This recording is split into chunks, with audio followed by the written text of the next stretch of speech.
Welcome to Yes, this is how I start a lot of my podcasts, you guys. I'm like, welcome to Join Olives. And I'm like, oh, that just sounds so perky. I need to just sound more natural. And then I'm like, welcome to, and then like it's just like something gets caught in my throat. Okay, welcome to Join Olives. You guys, my name is Jasmine Ashley Colano. I don't know why I felt the need to give you my full name. I might as well give you my Chinese name right now as well, Huang Jiamin.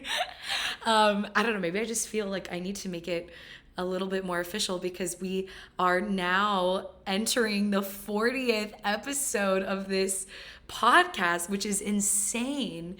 I remember this podcast started while I was one day sitting on my couch in the living room at golden hour. And you know when God speaks to you, okay, at least for me, I will just suddenly get a bunch of random people telling me the same thing around the same time. And I think I shared this before on a previous podcast, but essentially I was meeting strangers and suddenly everyone was telling me, "Oh, we love your voice. You should start a podcast." And honestly, since that time, so ever since I took their advice and I did start a podcast, like I've not really heard that anymore. So I'm really grateful for those people that just out of the blue told me I should start a podcast, and maybe you're one of them. Maybe you're listening to this right now and you're one of the reasons why I have reached 40 episodes. And I'm actually going to be moving out of the apartment that I started this podcast in. And so there's a lot of nostalgia. I'm looking at the couch right now, the very couch that I sat on when this podcast was born, and I'm going to miss it. But I'm also excited about moving into a new season.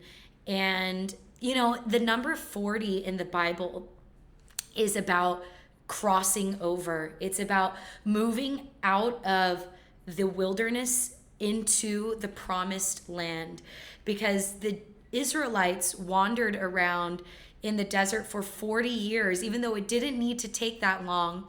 But it was in those 40 years that the Lord was rebuilding their character and rebuilding their conceptions of God that were wrong, and making sure that they were being rebuilt on the right foundation. And I was going to make this podcast a very fun one. Like, something crazy happened to me like 2 weeks ago, where I was walking around my neighborhood. And, for the friends that know me really well, they will know that I love animals of all kinds. I love talking to animals. And there was a parrot that was being chained up by its owner. I guess the owner was doing shopping, and so the owner left his pet parrot out in the middle of the market. Like, we have a market square. And so I walked up to it, and I just feel a lot of compassion for animals, and I felt so sad seeing this beautiful red and green macaw chained up. And so I just stood next to it, and I was like talking to it, and I was like saying hello, and I was just, I don't even know what I was saying to the parrot, but I was just talking to it. And eventually the owner came back out, and I left. And this is crazy because this happened like 3 months ago. And then like a couple weeks ago, I was walking around my estate, and I was talking on the phone with someone, and this parrot must have remembered my voice, because I didn't even notice it, but I was just walking around and I was talking on the phone, and suddenly something lands on my back, and I feel claws like clinging to my hair. And honestly, I didn't even know what to think, but I screamed on the phone. And I turn around and I see this same parrot like on my back.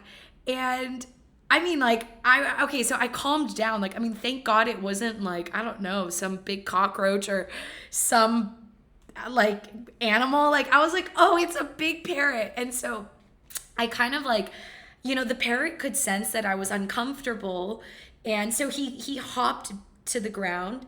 And then the parrot looks up at me and he's like, hello. And I was like, oh my goodness, this is the same parrot that I spoke to like 3 months ago. And what happened was the owner, of time to time will let his parrot fly free, and the owner will wait for the parrot to fly back to him, and the owner will blow a whistle, and the parrot recognizes the sound of the whistle and will fly back to him. But I think while I was talking and walking, I have a voice that travels. Everyone tells me that. They're like, Jasmine, we can literally hear you a mile away. And I'm like, guys, I am sorry, but I'm also not sorry, because I'm not trying to be loud. Like, it's just that I don't know why my God just made my vocal cords like project.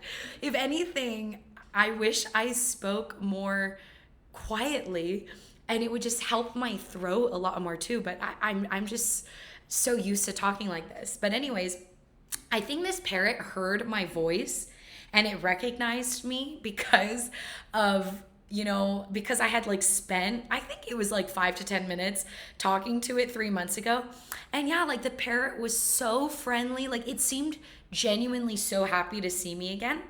And then I heard the owner like blowing the whistle. So I didn't want to keep the parrot with me. So I like walked away, and I walked another round around the block, and I came back to the same place. And guess what? The parrot comes back.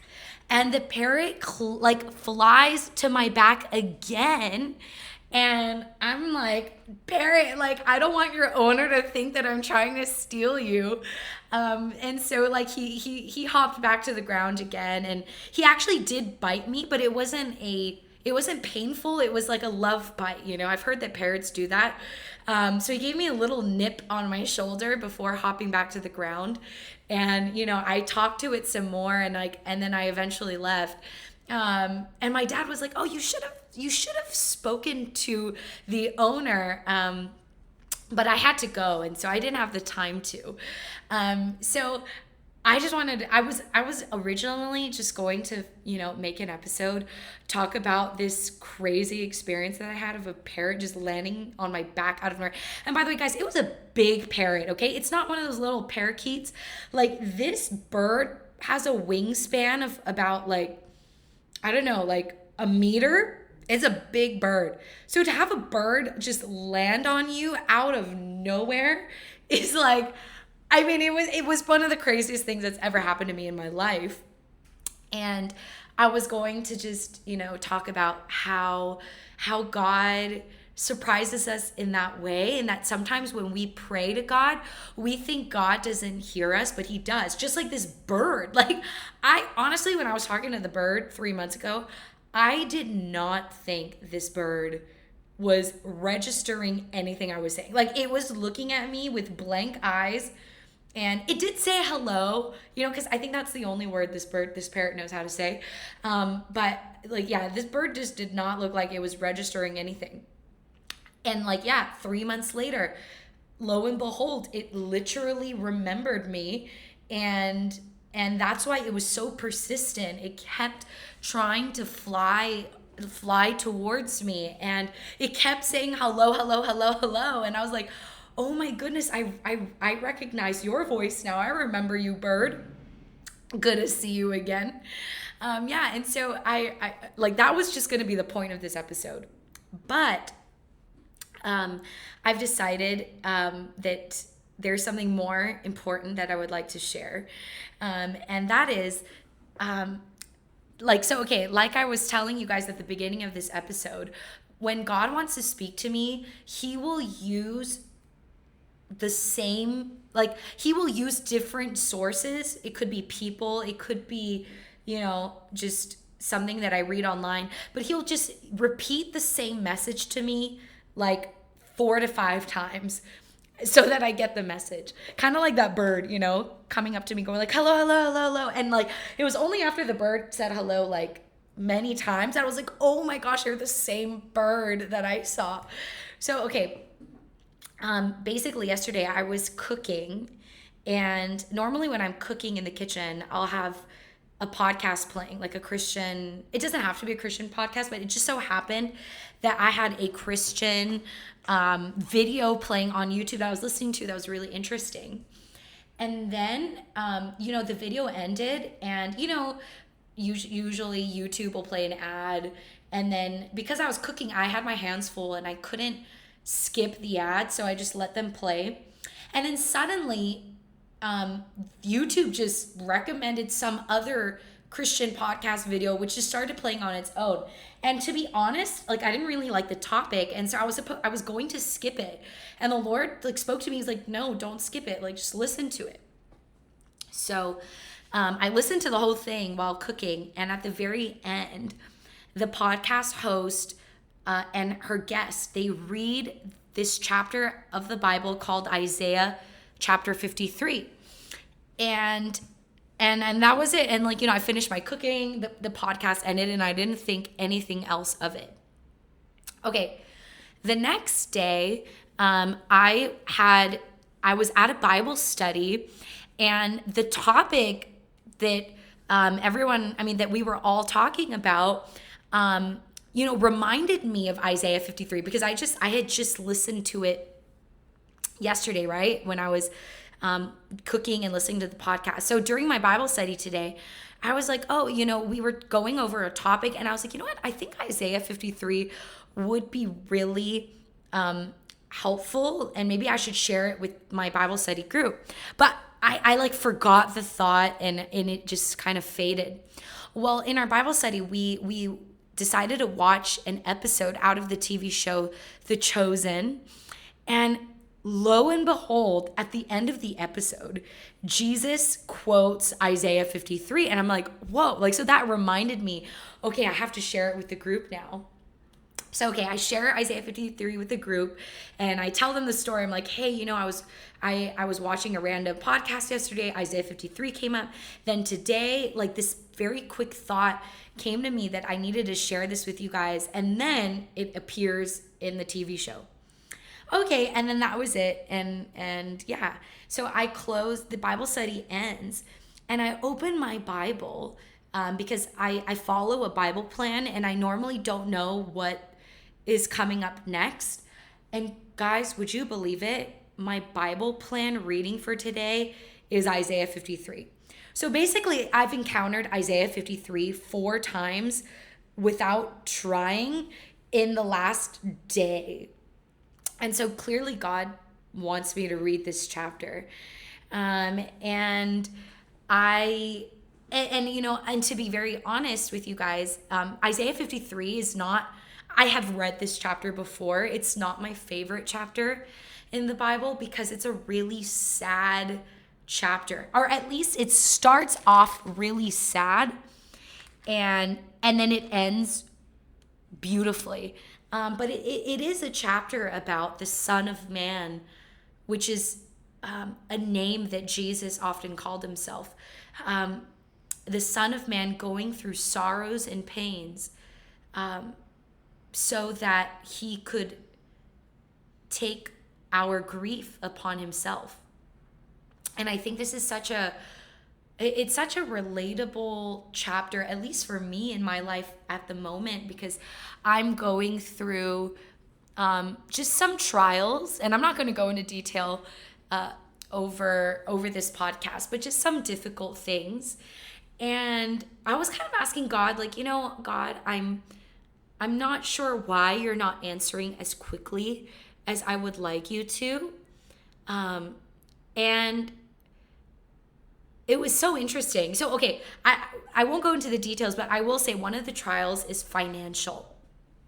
And this morning I was at the grocery store, and even though I'm having a financial trial at the moment, it's not as bad as what other people are going through. I still have, for example, I can still go buy groceries and I'm not worried about how much I'm spending. And so anyways, I was at the grocery store. I was buying stuff that I need.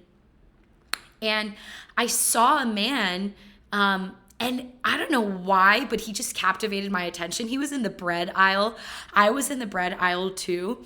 And he kept looking and checking all of these different bags of bread. And it looked like he was checking the pricing. And then I saw his phone in his hand, and I saw that he was like calculating prices, and he was like, putting in the prices for bread into his phone, and bread's not very expensive. I just was buying regular bread. I wasn't buying any kind of gourmet bread.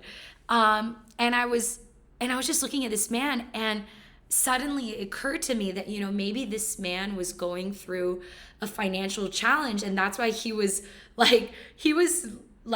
trying to keep to a certain budget. At least that's what it looked like. And, he was looking at all the different kinds of breads and looking at how much it costed. And wow, I felt so much compassion for him simply because of what I'm going through. And if I wasn't going through what I was going through today, I probably would have looked at the man and I probably wouldn't have even noticed what he was doing. But I did, and I felt like God spoke to me in that moment. And he was like, Jasmine, sometimes I allow you to go through suffering for a season so that you can really empathize with people and have a level of compassion for them that you would not have had you not gone through this experience yourself.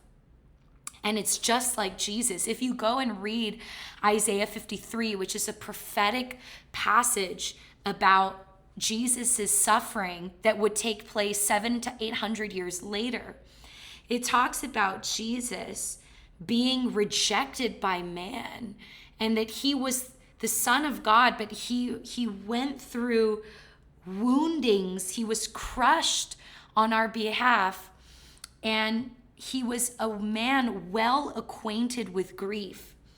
And I love that not because I love that Jesus suffered, but I love that I have a God who identifies with my pain.